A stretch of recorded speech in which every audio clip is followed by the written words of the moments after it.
વડોદરા શહેરના પશ્ચિમ વિસ્તારમાં ગોરવામાં કૈલાસધામ વિઘ્નહર્તા ચેરિટેબલ ટ્રસ્ટના ગણપતિનું આગમન યાત્રા કાઢવામાં આવી હતી। કૈલાસધામ વિઘ્નહર્તા ચેરિટેબલ ટ્રસ્ટ 33મા વર્ષે પણ ગણપતિ બાપાની આગમન યાત્રાનું આયોજન કર્યું હતું, જેમાં ઢોલ, ત્રાસા અને ડીજે તાલ સાથે ગણપતિ બાપા આગમન યાત્રા કાઢવામાં આવી હતી, જેમાં ખાસ ઉપસ્થિતિમાં કૈલાસધામ વિઘ્નહર્તા ચેરિટેબલ ટ્રસ્ટના પ્રમુખ ઉદય કાંટે તથા વોર્ડ નંબર 9 પૂર્વ કાઉન્સિલર રાજેશભાઈ આયરે તથા વોર્ડ નંબર 9 યુવા કાઉન્સિલર શ્રી રંગરાજેશ આયરે તથા ward number 8ના councillor Ritaben Acharya તથા કૈલાસધામ વિઘ્નહર્તા ચેરિટેબલ ટ્રસ્ટ તમામ સભ્યોની હાજરીમાં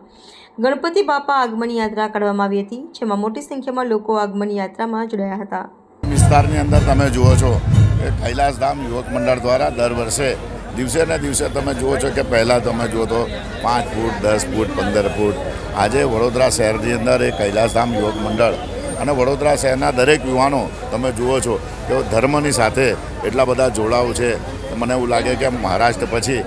વડોદરા જ એક એવું શહેર છે કે જેની અંદર વાસ્તે ગાસ્તે ગણપતિના દરેક મંડળો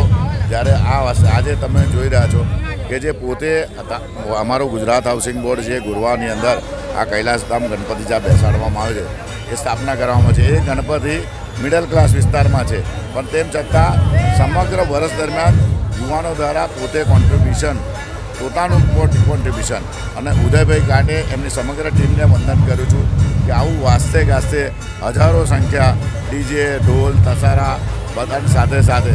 આ ગણપતિનું જ્યારે સ્થાપના કરે છે ખૂબ ધાર્મિકતાપૂર્વક એની ઉજવણી થાય છે, તો બધા જ લોકોને હું ખૂબ ખૂબ વંદન કરું છું અને દરેક યુવક મંડળોને સમગ્ર વડોદરા શહેરના દરેક ગણપતિ મંડળોને હું શુભેચ્છા પાઠવું છું।